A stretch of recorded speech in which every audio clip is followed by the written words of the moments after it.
If you clicked on this video, you're probably serious about making progress as a coder. You see, progress is all about getting from one point to another, achieving new milestones as time goes on. In other words, progress requires you to set a destination that you are going to work towards. It requires you to set a goal. Learning how to code is a really demanding journey, to be honest. So early on I started setting goals in order to organize how I am going to make progress. Proper goal setting along with deep work has allowed me to make tremendous progress over the last few months, where I have built a lot of medium-sized projects and I have also learned a ton of new concepts and also started this new YouTube channel. So I want to share with you why it is super important to set proper goals if you're serious about becoming a better programmer, for whatever reason, be it to make money or just as a hobby. And I will also show you step by step how to properly set your goals. So let's begin with talking about why coding without goals will lead to failure.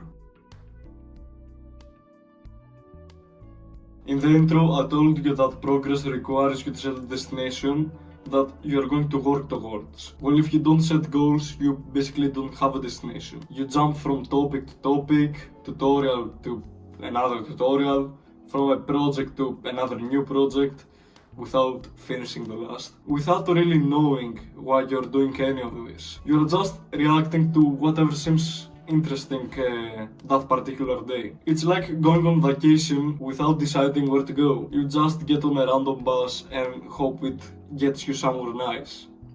That never works. The same thing applies to coding. When you want to become a better programmer, you don't just learn and practice random stuff, right? You set a number of goals that you must achieve in order to get to the place that you want. Beginners often don't set clear goals of where they want to get and how they are going to get there. So they end up jumping from tutorial to tutorial and get stuck in tutorial hell. Additionally, you can't tell if you're making progress. That uncertainty leads to frustration, mental fatigue, and even burnout. Now let me show you what setting goals can do for your coding journey.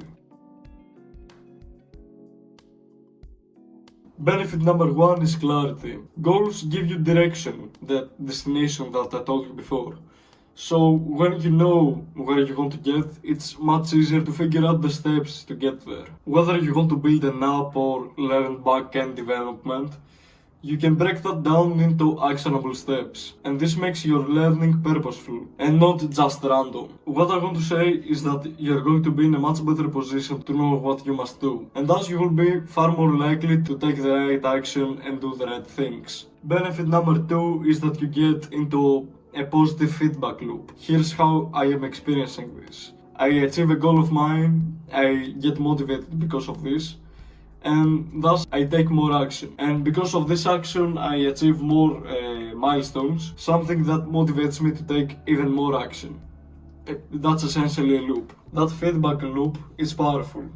And programming is hard, so you need energy and motivation to stay in the game long term. Goals provide you with regular wins that keep you going. If you aren't in such a loop, you won't be willing to commit long term to the learning and practice process, and thus you will make very limited progress, if any. Now, I want to emphasize that even if you are in a positive feedback loop, motivation is temporary. When it shows up, take advantage of it because it's really useful, but I would advise you to rely and base your efforts on discipline if you're looking on staying consistent. Benefit number three is measurable growth. If you have set clear goals, you can track down the progress that you have made over a certain period of time and see what helped you, and in case you didn't make enough progress, see what is holding you back. As a result, it will be much easier to correct your mistakes and learn from them, as opposed to if you hadn't set clear goals. Because if you don't set clear goals, you don't know where you were 2 months ago, you don't know where you are right now, and you don't know exactly where you want to get. There is a ton of other benefits, but I believe these are the main ones. I hope that I convinced you why setting goals is really important when it comes to coding. So now let me show you how I set my goals and how you can do something similar. The first thing that you want to do is find a place to set your goals. Don't overthink it, it's not that big of a deal. Here are the tools that I have used over the last few years. The first tool you can use is a journal.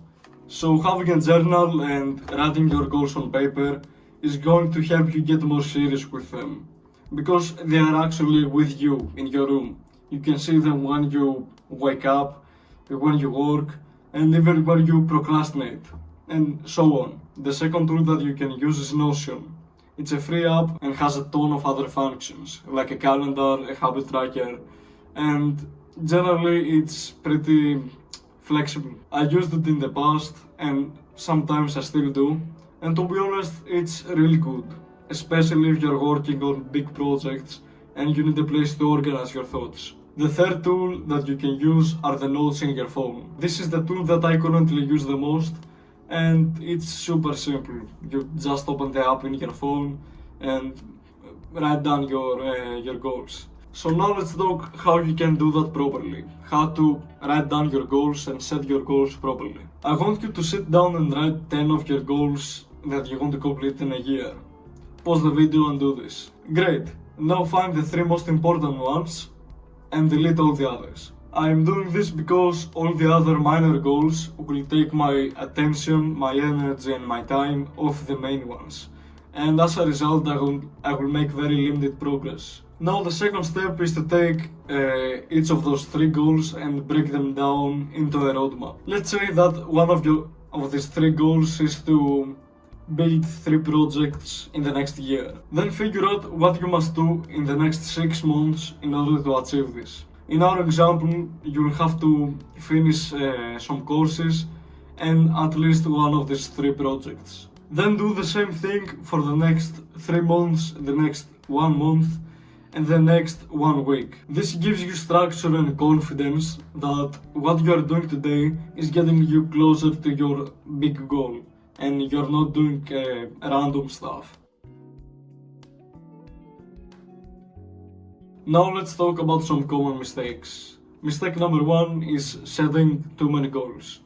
I talked about this in the last part, and yeah, setting too many goals will spread your energy too thin and you will not make progress in any of them. You will not achieve any of them. Mistake number 2 is setting really small goals. I took this idea from the book The 10x Rule, and it basically says that big goals force big action. Always set really big goals. That's because small milestones will not be able to trigger the positive feedback loop that we talked about previously. In other words, they will be too small to reward you properly. If your goal doesn't excite you or challenge you, it won't trigger the motivation you need when you achieve it. Even if you don't fully hit a big goal, you'll make much more progress trying to achieve it than if you aimed small.